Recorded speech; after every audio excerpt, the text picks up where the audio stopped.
చిలకమ్మ పెళ్ళి అని చెలికత్తేలందరూ చెట్లు సింగారించి చేరి కూర్చున్నారు. పందిట పిచ్చుకలు సందడి చేయగా, కాకుల మూకలు బాకాలు ఊదగా, కప్పలు బెకబెక డప్పులు కొట్టగా, కొక్కోరో కోయని కోడి కూయగా, చిలకమ్మ మెడకట్టే చింతాకు పుస్తే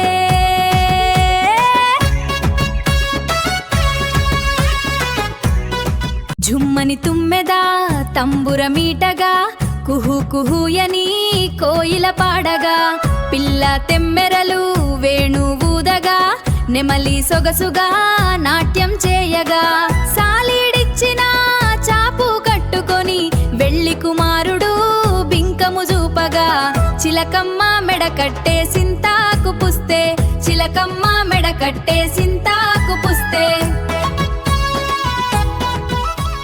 మలిమాలతి మాధవిలతలు పెళ్లి కుమారుని పెండ్లి కూతురిని దీవిస్తూ తమ పువ్వులు రాల్చగమైనా గోరింక మంత్రము చదివెను. చిలకమ్మ మగడంతా చిరునవ్వు నవ్వుతూ చిలకమ్మ మెడకట్టే చింతాకు పుస్తే, చిలకమ్మ మెడకట్టే చింతాకు పుస్తే, చిలకమ్మ మెడకట్టే సింతాకు పుస్తే, చిలకమ్మ మెడకట్టే సింతాకు పుస్తే.